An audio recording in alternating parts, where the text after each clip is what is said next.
Do you know what time it is? It's supernatural story time. And if you're easily scared, and even if you're not, there's only one thing left to do. Just turn off the lights, because these are stories that you listen to only in the dark. Encounters with the Unknown, Volume 3, Story 1. I was primitive camping with a couple of friends of mine off the Alafia River here in Florida. We ate dinner and called it a night around 11 p.m. At about 3 a.m., I woke up to the sound of heavy footsteps coming down the trail we were camped off of towards my tent. At first, I thought it was my buddy John trying to scare me, so I waited patiently for the scare to come. About 5 minutes passed, and the footfalls just continued to meander around our campsite. At this point, I figured he or the other guy we had with us just needed to use the latrine and could not go back to sleep, as this was not uncommon behavior on previous trips. Well, about 15 minutes pass and the steps continue unabated. At this point, they have moved back up the trail and up a small ridge above our camp. And this is when things got weird for me. I heard the steps crashing through the underbrush. Then a knocking sound started filling the air. It sounded like someone was smacking a baseball bat against a tree trunk, and it was accompanied by the most eerie moaning I have ever heard. The moaning sounded very human-like. I'd had enough at this point. I figured someone knew we were camped there and decided to mess with us. Several groups of kayakers had come down the river earlier that day, and some were rowdy. I grabbed my sidearm and maglite, exiting my tent, and sought out the source of the commotion. As soon as I got out of the tent and sounded the alarm to my fellow campers, the commotion began to swiftly move off deeper into the woods. We performed a short-range search of our area and found nothing. When daylight came, I looked for any sign of tracks or evidence that someone was in our camp and found none aside from our own. My fellow campers heard the same sounds I did, but thought that it was me, as I thought it was them. Another strange happening we all noticed was the lack of animal signs around our camp. We did not see so much as a squirrel. We intended to hunt rabbit all 3 days of our trip until the hike back, though across the river we saw boar and other small game. Next story. Me and my friends go fishing almost every weekend at a nearby creek. Well, for the past few months, I'd had schedule changes at work, and we hadn't been there for at least 7 weeks. Well, we finally got a day to go. We got to our usual spot. You have to walk down a trail through the woods to get to this creek, and the area is relatively unknown to the tourist, and only locals really know of the place. Well, I noticed the trees a red object. I just kind of forgot about it and kept fishing until the curiosity finally grabbed me, and I walked through the brush to identify this red object. It was a luggage bag, one of those ones with wheels and a handle. The thing was soaking wet, ripped up, and had grass growing around it. Obviously, it had been there a while. It was stuffed under a tree, and there was no campsite remains around it at all. Finally, I pulled it out and opened it. It was full of clothes, smelled strong of mildew, and everything inside was soaking wet. There was a letter in one of the pockets, and I opened it and tried to read it, though the ink had gotten it wet and it was smeared. It was a letter from a woman addressed to whoever owned the luggage bag. The letter said things like, "Please turn yourself in, God will help you, and is it nice being crazy and paranoid all the time," and such. I quickly put the letter back, zipped it up, shoved it back under the tree, and said, "Whoa, screw that." Me and my friend decided just to go back to fishing because the bag was so mildewy the fugitive guy had to have moved on, right? Well, after about 2 hours of fishing, I start walking down the creek by myself to grab a crayfish trap when I hear, "You better stop walking or I'll shoot you where you are," come from the trees on the opposite side of the creek. I put my hands up saying, "Whoa, whoa," and look around, but I couldn't see him anywhere. The voice replied, "Who are you? What are you doing on my property? It's state land, part of the Sightgraves National Forest." I said, "I'm just a fisherman. Been coming here since I was 6 years old. People know I'm out here." Then his tone changed completely. Okay, you can pass. See anyone else out here? I just had a bunch of stuff stolen. I said, just me and my friend. I walked back down the bend in the creek. My friend already had stuff packed and heard the commotion. We decided to head out through the brush and a cattle ranch to get back to the trail. I didn't want to walk back by where that guy's voice was coming from. While we were evacuating, I started feeling nervous. My bush senses were tingling, and I put my pistol on the outside of my pants instead of concealed, and we approached the trail. Just as I expected, the guy was on the trail. I don't know if he was planning to cut us off or what, but I ended up behind him. It was a younger guy dressed head to toe in camo, and it didn't appear he actually had a firearm unless it was a concealed handgun. So I decided I was going to confront this guy and let him know how displeased I was about him threatening to shoot me. I called out, "Hey!" and he spun around, pale as a ghost. "Come here!" We approached each other, and I held up my hand and announced who I was. He shook my hand and told me his name. Same exact name that was in the letter in the luggage bag. The letter begging him to turn himself into the police. I said, "I didn't know this was your property. I've been coming here since I was a kid. Sorry if I was intruding." And he said, "No, I'm sorry. I just had a bunch of hunting gear stolen from me and I'm on edge." I said, "Well, threatening to shoot someone in Arizona is a bad idea. Everyone has a gun." And he laughed a bit and said, "Sorry." Then he said he had to go and hurried off up the trail. I didn't turn him into the cops because I don't trust them any more than I trust that guy. But it was a bad experience. I don't like people threatening to shoot me, especially when I can't even see them. Me and a group of my friends are going to go there tomorrow, scan the area, and see if he's still squatting. If he isn't, I might just have to get the cops involved. But then, I just don't know what it was that he did that this woman was begging him to turn himself in. Next story. Back in 1979, I was living a few miles south of Reagantown, Mississippi, in a little tin-roof 3-roomed house of my husband. Lived in a forest of mixed timber near the Big Black River. Had a little evening job in Vicksburg, Mississippi, waiting tables at the Old Biscuit Company restaurant. He was working down at the Grand Gulf Nuclear Station as a surveyor while it was being built. One night, I left work around midnight and stopped by the old A&P store on Fisher Ferry Road and did a little shopping. By 1:30 a.m., I'm finally driving up the long gravel driveway and pull up in front of the house. I immediately noticed 3 bright lights approaching an area a mile or so northwest of the house. It's a clear, moonless late summer night, so I'm thinking it's the National Guard boys doing night maneuvers in helicopters. These guys often flew over the house way back then when practicing their skills at soldiering during the 2-week National Guard training. Anyway, I park my big old 1972 Ford LTD and immediately get out to unload the bags of groceries. I notice the lights meet up and form a triangle about a mile or 2 away, but didn't pay any attention. I was tired and wanted to get the groceries unloaded so I could get to bed. Took about 3 trips out to the car to get the groceries in the house. $1 went a whole lot further in the 70s than it does now, so there was at least 6 paper bags worth of groceries. As I'm standing in front of the car holding the last 2 bags, I notice the lights are more like big orbs than regular helicopter lights. Having never seen this before, I stood there for a moment when the 3 lights pulled slowly away from each other at a 45-degree angle from the direction they had come from. Then the orbs of light turned again another 45-degree angle and suddenly shoot off away from each other. Within a couple of seconds, they are gone. I'm standing there with my mouth wide open, not believing what I just saw, totally dumbstruck. I'm thinking that no way a human being inside whatever those orbs of light were. The takeoff would have slammed the human against the wall and killed him instantly.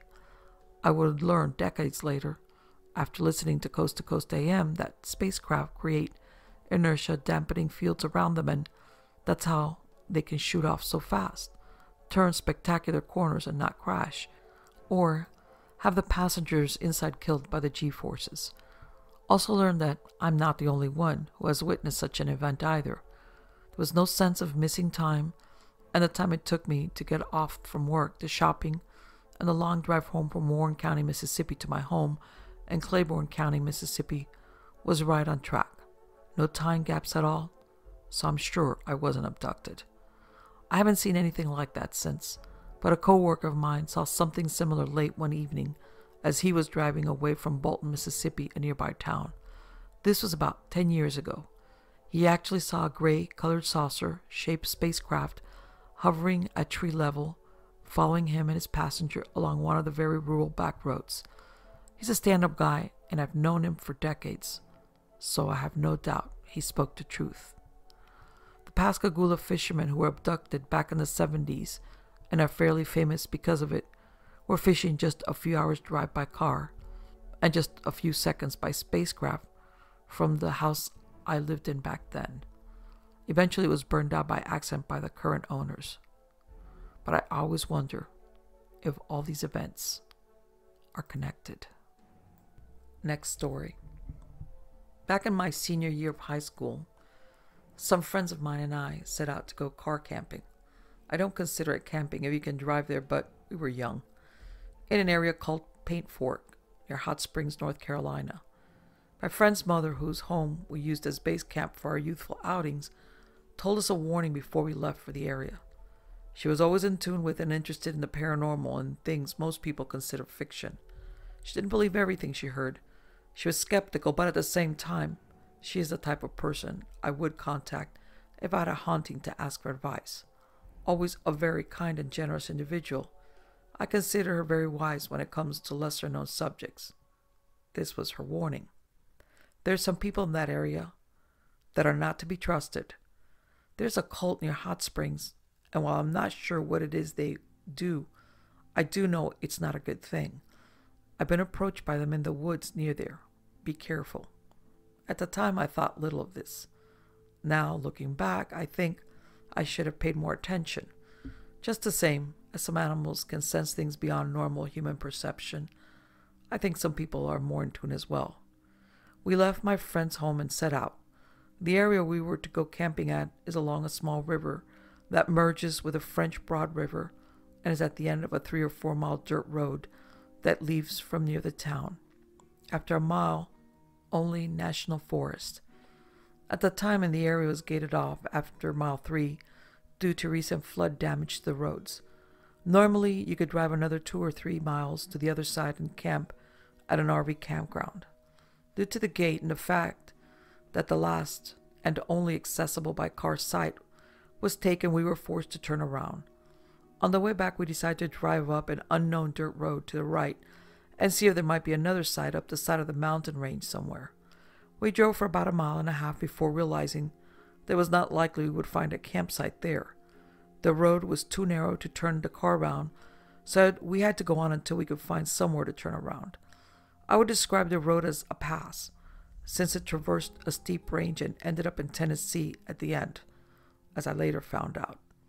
As we neared the top of the ridge to find somewhere to turn around, we were surprised to find 2 homes at the crest of the mountain.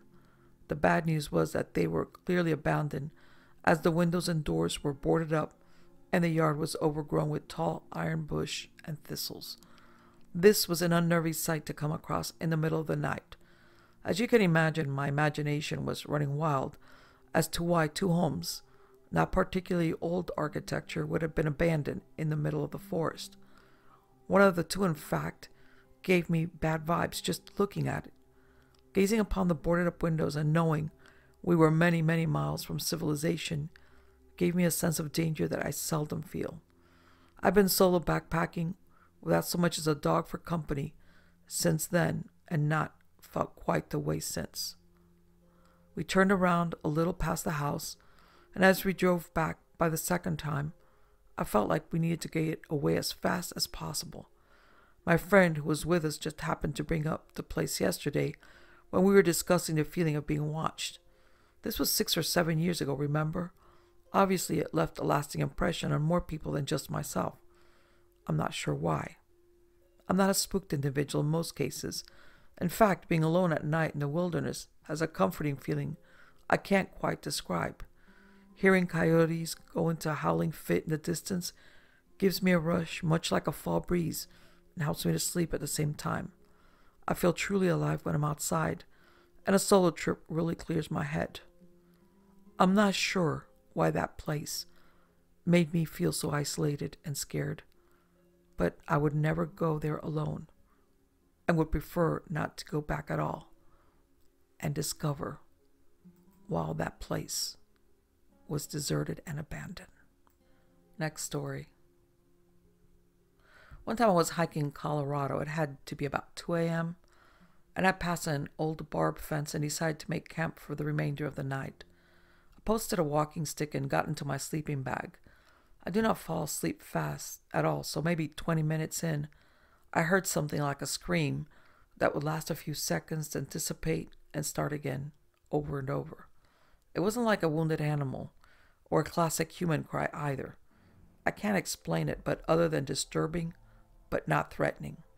I got out of my bag and, as silently as I could, regrouped and stayed put to gauge where exactly it was coming from and where it might be going. The sound seemed to just linger in one spot, and maybe a short radius from that. I'd had enough and decided to get going. I backtracked towards the barbed fence and did a loop around the area. The scream stopped a few minutes after I had left. Just as abruptly as it started, I hiked maybe 20 minutes and stayed put the rest of the night. When the sky opened up enough light, I headed forward and crossed the point to about where my original path would have led me had I kept going earlier. I was curious if maybe it was a wounded animal, so I browsed the area and I saw a patch that looked like an old clearing and a tombstone. No carcass, no tracks, nothing else. Who knows what that was? Next story. Being in one of America's biggest cities, you wouldn't expect much survival out here. Besides some loon or a gangster with a chip on his shoulder, my father raised us to fish, hunt, archery, and respect nature. Anyway, myself and my brothers seemed a lot more in touch with our primal sides than most people out here in LA, so things that most people don't notice, we pick up.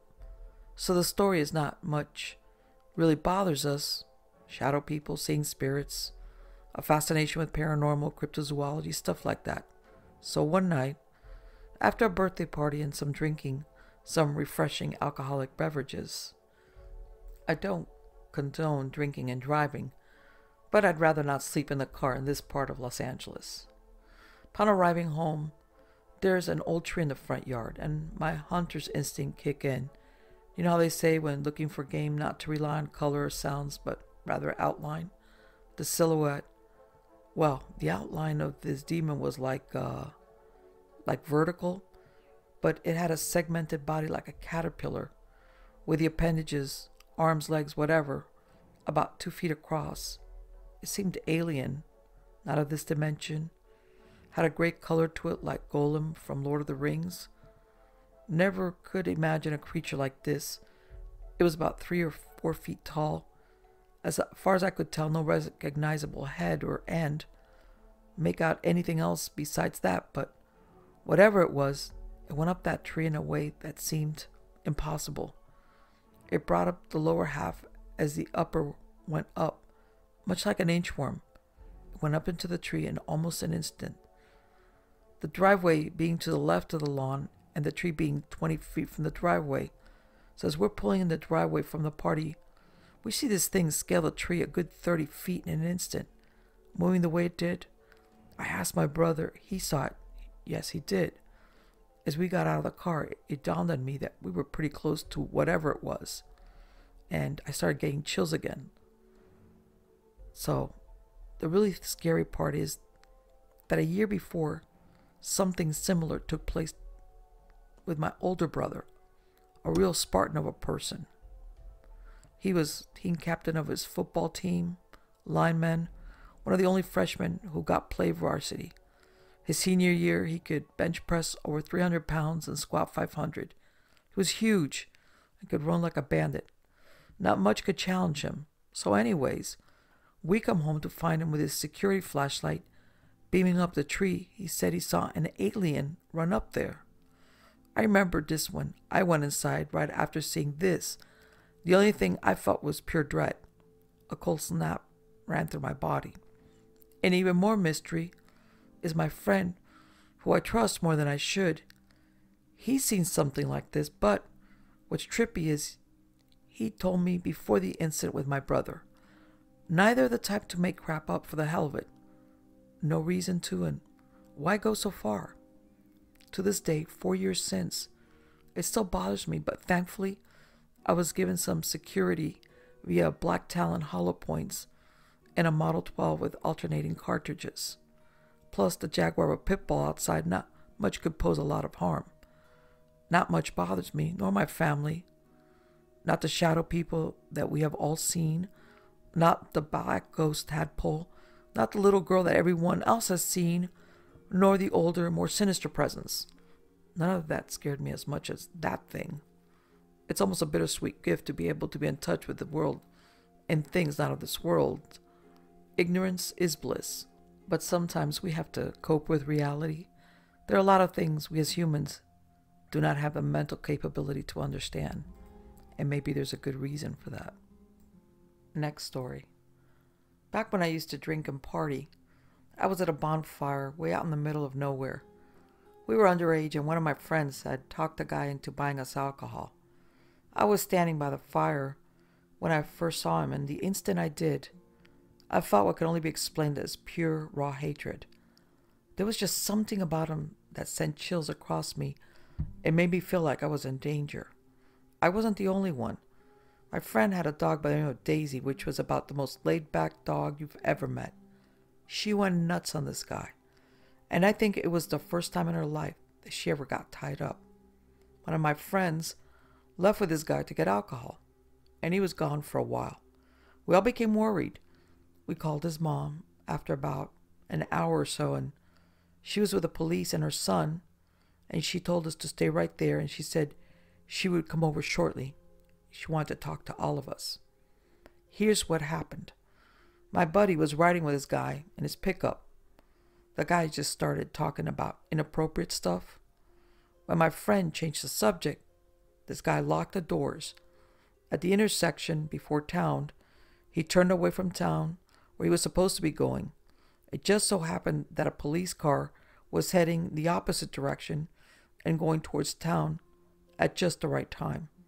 My friend clicked his cigarette out the window and threw whatever he could get his hands on as well. The guy socked him a few times, and from the looks of things, he had hit him pretty hard. The officer reacted and pulled him over. Turns out the guy hadn't even been out of jail for a month and skipped out on his parole. Not only that, this guy was in jail for getting a 16-year-old boy drunk, beating him up, and then molesting him. My buddy was truly fortunate that things happened the way they did, and I learned that day to follow my gut. Next story. To start off, I lived in Texas some years ago, which is where this event took place. I'd fallen in with a group of guys who lived to trap hogs. They worked, ate, and breathed hog trapping. I've always been a fisherman, hunter, trapper, so that was fine with me, and being from Kansas, I hadn't had much experience with hogs, so I was hungry to learn. They had access to a large property on the Texas side of the Red River, where in exchange for their hog trapping services, they pretty much had free roam to do whatever they wanted on the land. It was late summer when we decided to do a little camping right there on the river. Threw bedrolls on the sandbar. At night, did a little fishing and a lot of beer drinking. During the daytime, we did a lot of shooting cans off of log jams and timber that littered all up and down the sandbar bank. There were 4 of us in all. In between the 4 of us, we had, I imagine, a dozen guns we brought to play with. Each had a pistol, a couple of shotguns, some lever guns, 22s, and one guy had a new AR he just bought and wanted to plink with. We planned to be there for 4 days. We had, I think, 5 traps in all, and the first day we'd move them closer to the river, but downstream a little under a half-mile or so from where we were camping. 2 of the traps were visible from the river, with one being right on a feeder creek, the other being about 100 yards north on the sandbar there on the river. Now, it's kind of hard to explain, but there was enough of a bend in the river that we couldn't see either of the traps where they sat from our campsite, and the mouth of the feeder creek was hidden behind a big sand mound that had tall weeds growing on it. But if we walked right to the water's edge, we could barely see around the bend enough to see the corner of the first trap. Well, first 2 days flew by uneventful, just an all-around good time, and we were all relaxed. Early afternoon, we decided to take off into the woods and see if we could shoot some squirrels or happen across some hogs or something of the sort. Hour or so goes by, nothing to show, so one of the group says he's going to go up the hill and try to get some phone service so he can give directions to some other people who are going to meet us there that evening. We say okay, and he takes off. He was wearing a white t-shirt. About half hour later, we wander back into camp empty-handed, and it was hot, so one guy decides to go swim in the river. He wades out and looks back at the rest of us and says, "Was Jared going to move that first trap?" We all said we didn't remember him saying anything about it and went to check it out. We still had guns in hand and took them for no other reason than to avoid having to put them down in sand or walk back to the trucks to put them up. Sure enough, when we walked a ways, we saw a guy in a white t-shirt dragging a hog trap across the sandbar, but he was dragging it south toward the feeder creek mouth. Thought that was strange. Then one of us yelled out, "Hey, Jared!" The guy dragging the hog trap stopped, looked up at us. We were still a good 200 yards from him, then dropped the trap and started backpedaling. As he did this, he pulled up a pistol and started shooting. What was fractions of a second seemed like minutes when we realized that it wasn't our buddy, and we all dove behind an old dried-up log that was washed up on the sandbar. You could hear the bullet zipping right overhead, and without really thinking, we just started shooting back. I wasn't really aiming, just kind of pointed and fired, working the lever on my rifle as fast as I could. Same thing for the other guys. About that time, a second set of shots come at us from the hill above the feeder creek. I worked that lever till my gun was empty and then silence. We were all out. I was fumbling around in my pocket, trying to get more shells out and trying to peek around the edge of the log while laying on my back, all at the same time. Caught a glimpse of a John boat with two guys hunkered down in one of our hog traps blowing out of the feeder creek, and they took off downstream around the bend. Lost one hog trap, managed to stumble across them before they got the other one. He dragged it a good ways though. The drag marks in the sand were 50 to 60 yards long, I'd guess. None of us got hit. I don't think either of them did. Found no blood, at least when we checked it out later. They had to have scouted the area and seen the traps before to know to hide their boat up in that creek mouth.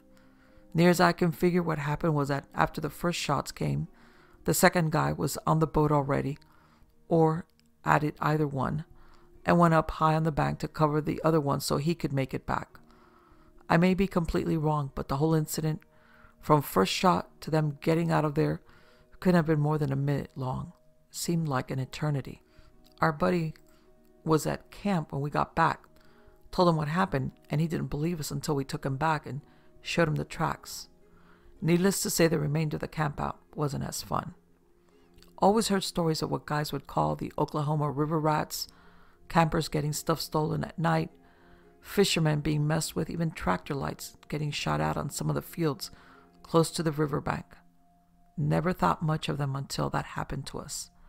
Needless to say, I've never camped unarmed since. Next story. Here's a story that took place about 15 years ago. An organized group of college alumni went on a float trip each summer, and a smaller group of us would car camp a day or two early. This was in a state park on a campground, and we had our snow gear with us, not really roughing it. Spent the time fishing, hiking, or sitting in a chair and passing a bottle.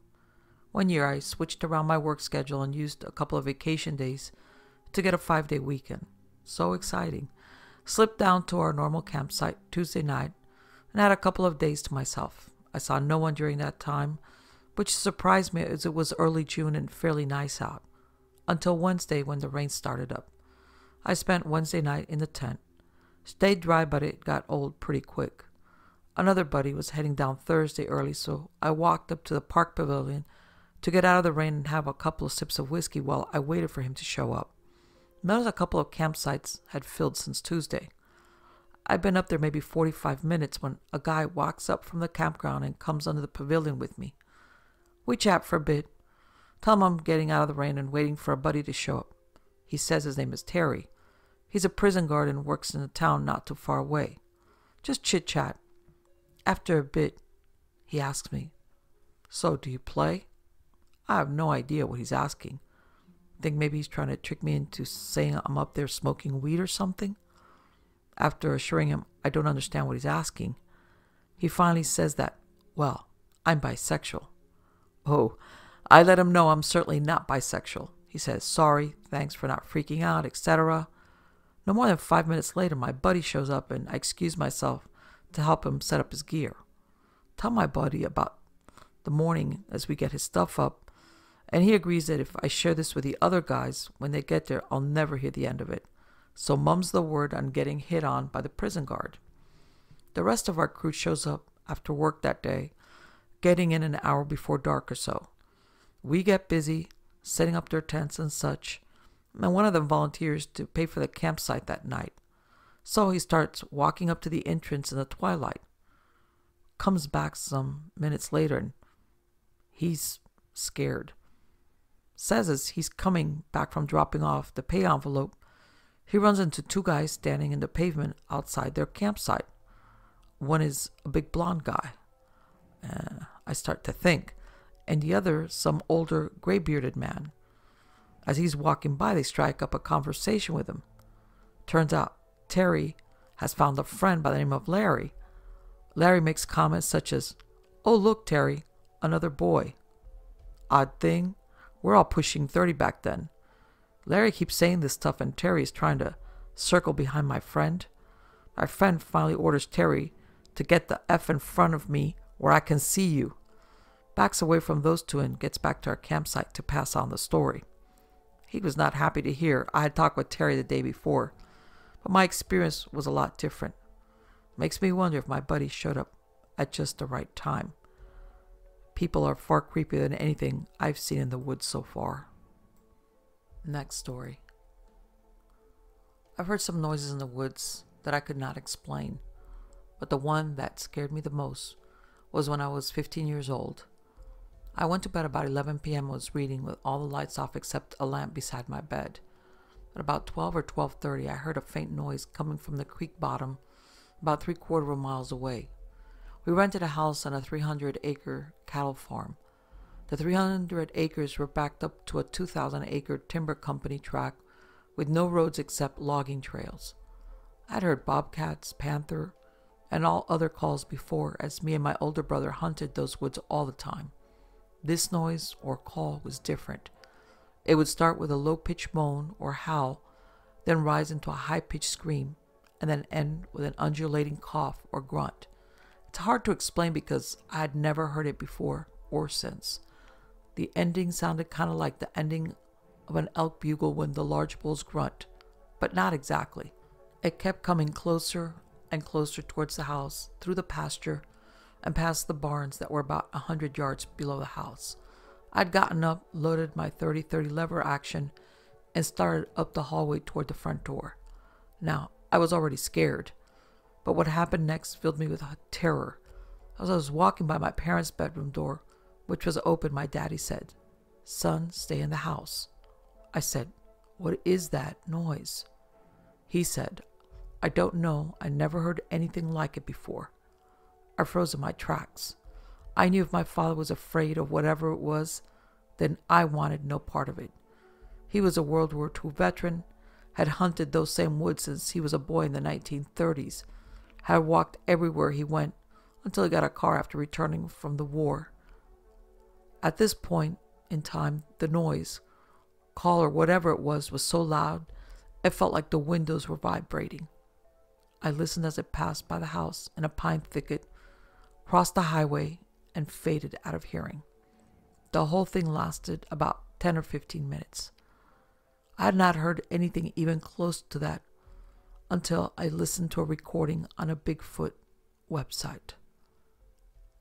That made the hair tingle on my neck. and brought back that old memory from 28 years ago.